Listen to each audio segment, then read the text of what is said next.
नाज़रीन, दुश्मन से निमटने के लिए हिकमत अमली यानी स्ट्रैटेजी बनाई जाती है। दुश्मन को शिकस्त देने के लिए कह लें कि तरह तरह की मनसूबाबंदी की जाती है और बड़ा वक्त लगा के की जाती है, बड़ा दिमाग लगा के की जाती है, तभी दुश्मन को शिकस्त दी जा सकती है। जैसे कि पुराने वक्तों में दुश्मनों पे घात लगाकर हमला किया जाता था। यानी जंग के लिए सिर्फ हथियार नहीं चाहिए होता, बल्कि बेहतरीन प्लानिंग, स्ट्रैटेजी, हिकमत अमली बहुत ज़रूरी होती है। इसी तरह कोरोना, जिसने पूरी दुनिया में तहलका मचा दिया, और इस बीमारी से बचने के लिए अब वैक्सीन भी आ गई। खुद को और दूसरों को इस बीमारी से बचाने का आसान तरीन तरीका वैक्सीन लगवा लीजिए। लेकिन वैक्सीन को लेकर आपने देखा कि हमारे यहाँ तरह तरह की क्या सराहियाँ की जा रही हैं। कोई कहता है कि ये जो वैक्सीन है ना, ये इंसानी जिस्म में चिप लगाने का जरिया है, और कोई ये कहता है कि वैक्सीन लगाने के बाद इंसान चंद साल का मेहमान बनकर रह जाता है और फिर मर जाता है। और कुछ लोगों ने तो इस वैक्सीन को साजिश करार दे दिया कि बड़ी साजिश है साढ़े खिलाफ, और अपने जिस्मों के साथ मकनातीस चिपका कर दिखा दिया, और कोई अपने जिस्म के जरिए बल्ब भी रोशन करता हुआ दिखाई दिया। इन्हीं तरह तरह के ड्रामे देखने को मिले आपको। अब ये इस वैक्सीन को जो आलमी साजिश करार दिया गया और लोगों में वैक्सीन को लेकर गुमराही को फैलाया गया है, वैक्सीन, मास्क का इस्तेमाल, सोशल डिस्टेंसिंग जिसको कहते हैं, समाजी फासला, और जो हैंड सैनिटाइज़र है, इसका इस्तेमाल कह लें कि वो हथियार हैं जिससे कोरोना जैसे मरज़ को शिकस्त से दो चार किया जा सकता है। अच्छा, तारीख़ का इंसान से ना एक बड़ा गहरा ताल्लुक़, बड़ा गहरा कनेक्शन है। ये ताल्लुक़ सिर्फ इसलिए नहीं कि ये हमारा गुजरा हुआ कल है, बल्कि इसकी सबसे बड़ी वजह पता क्या है कि इंसान अपना मुस्तकबिल, अपना फ्यूचर तो नहीं देख सकता, लेकिन बीते हुए कल में झांक सकता है, गुजरे हुए वक्त में होने वाले जो का मुशाहिदा कर सकता है। और इंसान का माजी, याद रखिएगा इस जुमले को, इंसान का जो माजी है ना, इंसान का माजी इंसान का बेहतरीन उस्ताद है।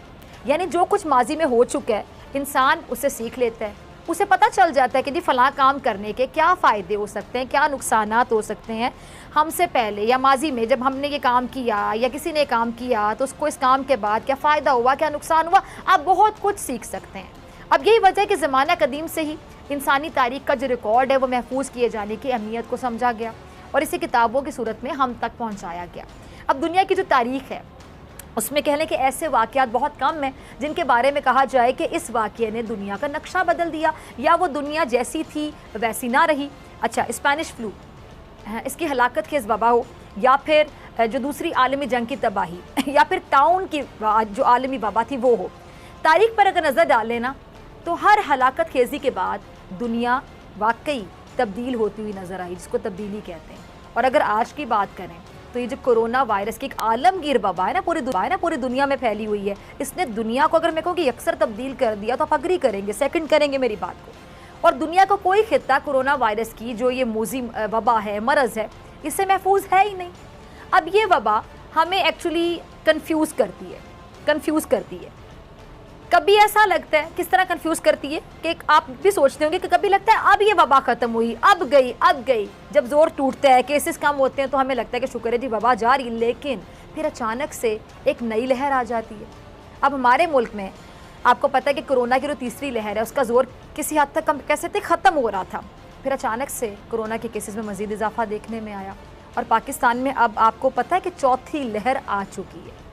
और आपको ये याद होगा कि असद उमर साहब को ये कहना पड़ा था कि जी उनको कोरोना के हवाले से रिपोर्टें अच्छी नहीं मिल रही हैं, और उन्होंने क्या कहा था असद उमर साहब ने कि जो फील्ड रिपोर्ट्स हैं वो ये बताती हैं कि अवाम इंडोर शादियों, रेस्टोरेंट्स और जिम जाने के लिए वैक्सीनेशन की शर्त को नज़रअंदाज कर रहे हैं, और अगर मालिकान जिम्मेदारी का मुजाहरा करते हुए SOPs पर अमल दरामद नहीं करेंगे तो हमें ये सहूलियात बंद करना होंगी। और उन्होंने ये भी कहा था कि ये जो कोरोना वबा की चौथी लहर है इसमें भारतीय कोरोना की किस्म बुनियादी वजह है। और आपको पता है कि भारत में कोरोना किस तरह फैला हुआ है, किस तरह तबाही मचा रहा है। अब वही किस्म, वही वेरिएंट पाकिस्तान में आ गए तो सोचें कि हम भी उस तबाही से दो चार हो सकते हैं, अल्लाह ना करे। तो इस टाइम पर वैक्सीनेशन बहुत ज़रूरी है, वैक्सीनेशन करवाएं, वैक्सीन लगवाएं, SOPs का ख्याल रखें, सैनिटाइज़र का इस्तेमाल करें, मास्क का इस्तेमाल करें, समाजी फासले का इस्तेमाल करें। जिस तरह आपको बार बार कहा जाता है कि SOPs का ध्यान रखें, इस पर अमल दरामद करें। ये आपकी सेहत के लिए, आपके प्यारों की सेहत के लिए, हम सब की सेहत के लिए। अब ये जो वायरस है ना, ज़रा सुनिएगा, भारत वाला वायरस, ये जो चौथी लहर अभी पाकिस्तान में, इस डेल्टा नामी कोरोना वायरस ने, आपने देखा कि भारत में बाकायदा तबाही मचा दी, सफ़े मातम बिछा दी, और भारत में ये खदशा जाहिर किया जा रहा है कि वहाँ जो दूसरी लहर है इसके अलावा वो भी सर उठा सकती है। यानी यहाँ से अंदाज़ा लगाया जा सकता है कि ये भारतीय जो वायरस है ये नरेंद्र मोदी की तरह इतना ढीठ है कि पीछा छोड़ने का नाम नहीं ले रहा, पीछा छोड़ने को तैयार नहीं है। और अब ये भारतीय वायरस पाकिस्तान की सरहद में दाखिल हो चुका है। ये भारतीय वायरस जो भारत में तबाही मचा रहा है, सफ़े मातम बिछा रहा है, अब ये पाकिस्तान की सरहद में दाखिल हो चुका है। और इसने अपना पहला वार, मैं आपको बताऊं, रावलपिंडी पे किया है। और जो डिविजनल कमिश्नर हैं वो ये बताते हैं कि रावलपिंडी में जो डेल्टा नामी वायरस है जो भारत से आया है, इसके 15 केसेस की तशखीस हो चुकी है रावलपिंडी में। और डिविजनल कमिश्नर ने अपील की है, बाकायदा कि अपील करके उन्होंने शहरियों पर जोर दिया है कि वो इस वायरस के मजीद फैलाव से बचने के लिए जल्द अज जल्द खुद को वैक्सीन लगवाएं। और दूसरी जानिब महकमा सेहत ने रावलपिंडी के 10 इलाकों में स्मार्ट लॉकडाउन की तजवीज़ भी दी है, जहाँ से डेल्टा नामी वायरस के केसेस सामने आए थे। लेकिन इस हवाले से ज़िला इंतज़ामिया जो है उसने अब तक सूबाई सेहत हुकाम की तजवीज़ के मुताबिक कार्रवाई करने का फैसला नहीं किया है।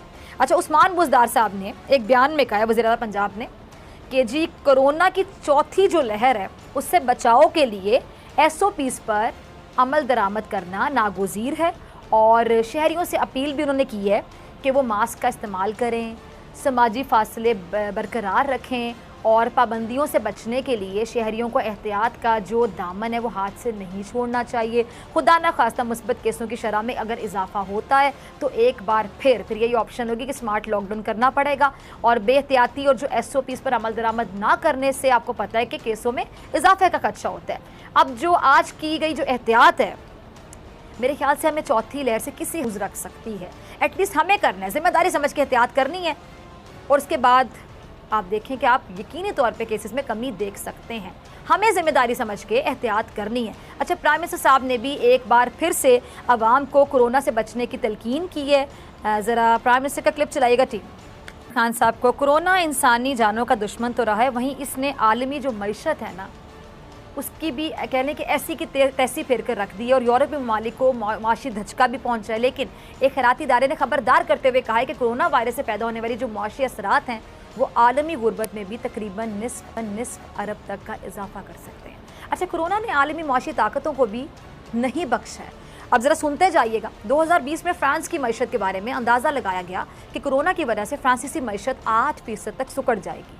और फ्रांस को होने वाला ये नुकसान यूनान की मजमूई कौमी पैदावार से भी ज़्यादा होगा। फ्रांस जर्मनी के बाद यूरोपीय यूनियन का दूसरा सबसे बड़ा मईशत वाला मुल्क है, लेकिन कोरोना ने इस मुल्क को भी जानी और माली नुकसान पहुंचाया। ज़रा सोचिए, और फ्रांस को बुरे तरीके से मुतासिर किया। अच्छा, पाकिस्तान इस हवाले से खुशकिस्मत मुल्क रहा है कि जिसका कम से कम कह लें कि जानी और माली नुकसान हुआ। और वज़ीर आज़म इमरान खान साहब ने अपनी दानिशमंदी से मुल्क में जो स्मार्ट लॉकडाउन का फैसला किया, और यूँ उन्होंने कह लें कि गरीब तबके को कोरोना के साथ साथ भूख से भी बचाया।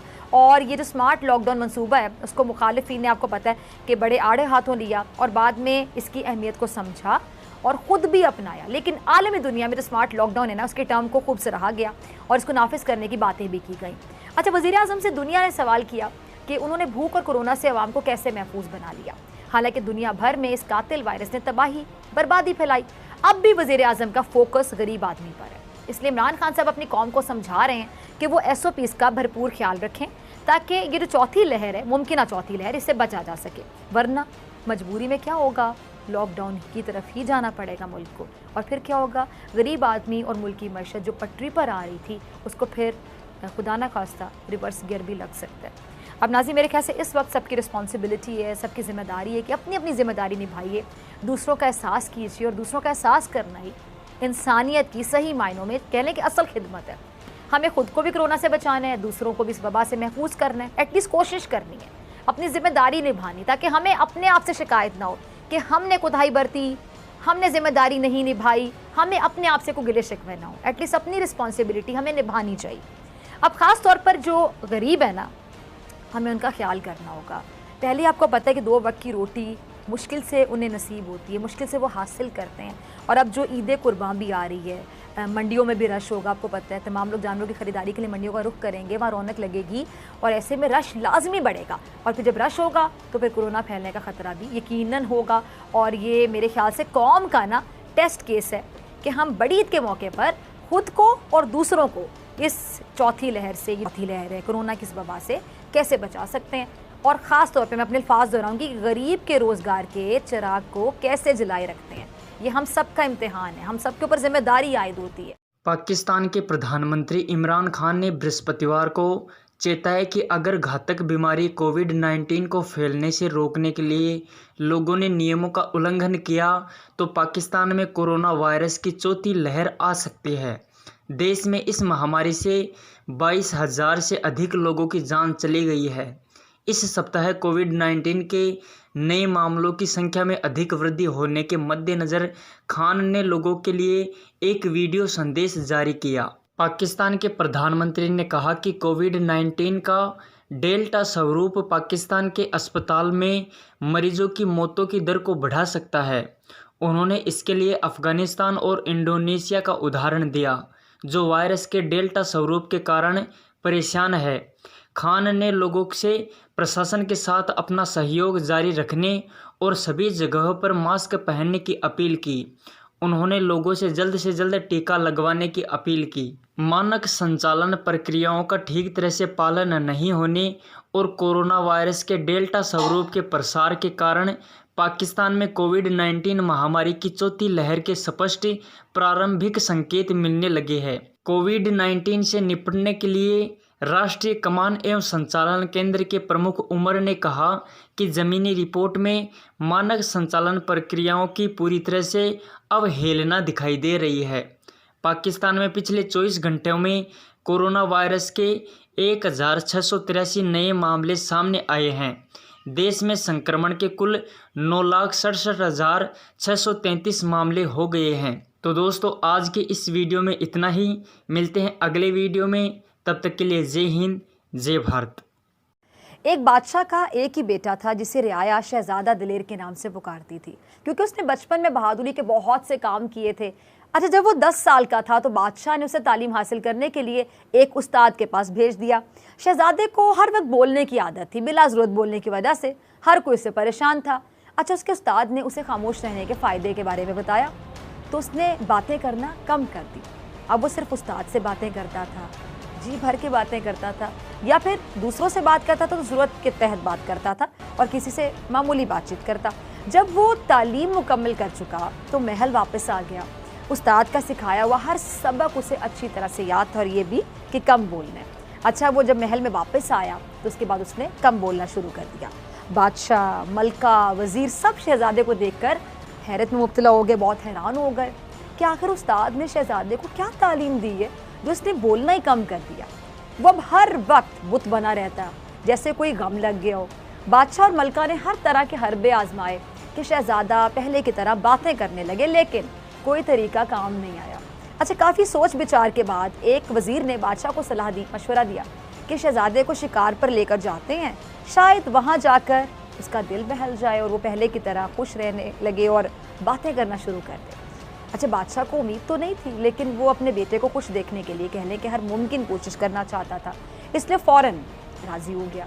बादशाह समेत तमाम जो अमीर थे और वज़ीर थे वो शहज़ादे को लेकर जंगल शिकार करने चले गए। अब मसला ये था कि बादशाह की सवारी जंगल के जिस हिस्से से गुजरती, उनकी आहट की वजह से कह लें कि वहाँ के जो तमाम जानवर थे वो पहले चौकन्ना हो जाते और महफूज मकाम पर चले जाते। अब इस तरह शाम हो गई, जंगल का सन्नाटा बढ़ता जा रहा था। दिन भर घूमने के बाद भी जब कोई शिकार हाथ ना आया तो वज़ीर को ख्याल आया कि अगर खाली हाथ लौटे तो लोग बातें बनाएंगे कि बादशाह, शहजादा, वज़ीर सब मिलकर एक शिकार ना कर सके। अच्छा, अभी वज़ीर इन्हीं सोचों में गुम था कि सुनसान जंगल में करीबी झाड़ियों से उल्लू की आवाज़ आई। अब हर एक की तवज्जो उल्लू की तरफ चली गई। वज़ीर ने सोचा कि कोई बड़ा जानवर ना सही, उल्लू ही सही, इज्जत तो बच जाएगी। अच्छा, जिस जानिब से आवाज़ आई उसने उसी जानिब तीर चला दिया। अब ज़रा गौर से सुनिएगा नाज़रीन, जिस जानिब से आवाज़ आई उस जानिब तीर चला दिया गया। अब तीर सीधा जाके उल्लू को जा लगा और मौके पे ही शिकार हो गया, उल्लू दम तोड़ गया। शहज़ादा उल्लू की हालत देखकर अचानक बोला, बेचारा, बोला और मारा गया। यानी शहज़ादे ने कहा कि बेचारा उल्लू बोला और मारा गया, अगर खामोश रहता तो ये उल्लू बच जाता। अब बादशाह समेत हर कोई शहज़ादे को हैरानी से देखने लगा। कि इसने कितने पते की बात की है और उस्ताद ने उसे कैसा सबक सिखाया। वाकई अगर उस वक्त उल्लू बोलता ना तो उसकी ज़िंदगी बच जाती और वो शिकार ना बनता। अब आज की कहानी का सबक, कहानी होती है सबक सीखने के लिए। अब कोई अमल करे ना करे अलग बात है, जो अमल करेगा अपना भला करेगा, अपना फ़ायदा करेगा, जो नहीं करेगा अपना नुकसान करेगा। इस कहानी का सबक कि बिला ज़रूरत और हर वक्त बोलने से कैसे नुकसान होता है। जहाँ ज़रूरत नहीं वहाँ बात क्यों करें। बातें करना अच्छी बात है, लेकिन जहाँ पे ज़रूरत हो बोलते वक्त ये ख्याल रखें कि आप कह क्या रहे हैं। उससे किसी का दिल तो नहीं दुख रहा, किसी की दिल आज़ारी तो नहीं हो रही, आपकी बात में दलील कोई मंतक है भी या नहीं है। और बाज़ औक़ात हमें हमारा कहा हुआ लौट कर हमारे पास आ जाता है। आलमी बरादरी ने इस पर आंखें मूंद रखी हैं। सबको नज़र आ रहा है कि ये देख के भी सब अंधे हैं, सबको पता है कि क्या हो रहा है, लेकिन सब गूंगे बहरे बने बैठे हैं। अच्छा, लेकिन हमारे पाकिस्तान के जो प्राइम मिनिस्टर हैं उन्होंने हर फोरम पर आवाज़ उठाई। अक़वाम मुत्तहिदा में मोदी और उसके भारत को बेनकाब करके रख दिया। कश्मीर का मुकदमा फोरम पर बहुत अच्छे तरीके से लड़ा, इससे अच्छे तरीके से कोई नहीं लड़ सका आज तक। अब जिसके बाद आलमी दुनिया की आंखें कह लें कि किसी हद तक खुली, लेकिन वो जो मुफादात का चक्कर है ना वो इतना गंदा है कि आवाज़ फिर भी नहीं निकल रही। यानी हम कह सकते हैं कि जो इनके दुनिया के मुफादात हैं जो जुड़े हुए भारत से किसी भी तरह, वो मुफादात जो हैं वो क्या इंसानियत पर भारी, यानी इंसानियत मर गई, इंसानियत दबा दी गई और सिर्फ मुफादात इनको नज़र आ रहे हैं। और ख़ुद कहा जा रहा है कि बस मेरा कसूर नहीं था। हमारे रहबरों की कश्मीर के हवाले से संजीदगी का ज़रा आलम देखें। ये आलम था कि असम्बली में वज़ीर आज़म कश्मीर जैसे अहम मामले पर जब बात कर रहे थे, वो कर रहे थे, आप याद करें, बल्कि बात कर रहे होते हैं तो अपोजिशन के रहनुमा ऐवान में क्या करते हैं, वज़ीर आज़म की तकरीर में खलल डाल देते हैं। ये इनकी संजीदगी का आलम है कश्मीर को लेकर, जिस पर वज़ीर आज़म को कहना पड़ता है कि ये इजलास पूरी दुनिया देख रही है, यहाँ तक कि मकबूजा कश्मीर की आवाम की नज़रें भी इसी इजलास पर लगी हुई हैं। लेकिन मजाल है कि हमारे ये जो रहबर हैं इन्होंने संजीदगी का मुजाहिरा किया हो। आज हमारे रहबर बड़े बड़े दावे कर रहे हैं कि अगर इनको मौका मिले, ज़रा सुनते जाइएगा, अगर कहते हैं ये कि अगर इनको मौका मिले ना तो ये आज़ाद कश्मीर की आवाम की तकदीर तो बदलेंगे ही, पहले तो तकदीर बदलेंगे ना, लेकिन मौका मिलने पर ये मकबूजा कश्मीर पर अपनी मजबूत पॉलिसियाँ बनाएंगे। अब मैं एक सवाल पूछ सकती हूँ इन रहबरों से कि जब मौका मिला था, क्या मौका नहीं मिला आप लोगों को? बड़े मौके मिले तुम लोगों को। अब जब मौका मिला था आप लोगों को, तब मकबूजा कश्मीर के हवाले से मजबूत पॉलिसी बनाना आप लोगों को क्यों याद नहीं रहा? क्यों नहीं बनाई थी? किसने रोका था? बल्कि चुन चुन कर आप लोग ऐसे लोगों को चेयरमैन कश्मीर कमेटी लगाते थे जिन्होंने क्या किया, सिर्फ नींद और खाने के मज़े लिए, लाखों की लस्सियाँ पी और कुछ भी नहीं किया, कुछ भी नहीं किया, कुछ भी नहीं किया। अब मरियम साहिबा भी आज आज़ाद कश्मीर में अपनी इंतखाबी मुहिम चलाने निकली तो इनको याद आ गया मोहतरमा को कि ये भी कश्मीरी हैं, इनके वालिद भी कश्मीरी हैं। और मोहतरमा ने ये जिताने की पूरी कोशिश की कि ये तो कश्मीर की बहुत बड़ी खैर ख्वाह हैं, जैसे इनसे बड़ी खैर ख्वाह तो कोई हो ही नहीं सकती। जबकि इनकी कश्मीर के हवाले से जो खैर ख्वाही, अब ज़रा सुनते जाइएगा, सच है, कड़वा, इनको लगेगा कड़वा। जो कश्मीर के खैर ख्वाही का जो राज है ना इनका, पाकिस्तानी दफ्तर खारजा के जो साबिक तर्जुमान है ना, उन्होंने खोल के रख दिया था। तस्नीम असलम साहब का आपको याद है ना, उन्होंने क्या कहा था? क्या कहती हैं वो, क्या बताती हैं कि नवाज शरीफ साहब की पॉलिसी प्रो इंडियन थी और नून लीग के कायद दफ्तर खारजा को भारत के खिलाफ बयान देने से रोकते थे। सोचिए ज़रा, इतना भारत का सगा आपका बाप, बड़े आप लोग कश्मीरी, कुलभूषण पर बात करने पर भी पाबंदी थी, दफ्तर खारजा को कश्मीर की हिमायत पर बयान देने पर भी रिस्ट्रिक्शन थी। सोचे ज़रा। और नून लीग के कायद जब भारत जाते तो वहाँ कश्मीरी रहनुमाओं से मिलते भी नहीं थे। और ये इल्ज़ाम तराशी नहीं है, ये रिकॉर्ड का हिस्सा है, बाकायदा ये हिस्सा है और नून लीग का ये माजी है। ना ये मिटा सकते हैं इस माजी को, ना ये झुटला सकते हैं। अब नून लीग के कायद की भारत को लेकर ये जो पॉलिसी थी वो भारत नवाज अगर नहीं थी तो और क्या थी, ज़रा बताएं। और इनकी इस पॉलिसी से पाकिस्तान को क्या फ़ायदा हुआ होगा? नहीं हुआ होगा, नुकसान ही हुआ ना। हाँ, फ़ायदा अगर हुआ तो किसको हुआ? इनकी अपनी ज़ात को। अब मेरा मरियम से एक सवाल है कि आप खुद को कश्मीरी कहती हैं, लेकिन आपके वालिद की जो पॉलिसीज़ हैं क्या वो कश्मीर के हक़ में जाती थी? हर जहन में एक सवाल गर्दिश करता है कि आखिर ये सिलसिला कब तक चलेगा, आखिर ये कब रुकेगा, कब हमारे कश्मीरी बहन भाई अपनी मर्जी से सांस ले सकेंगे।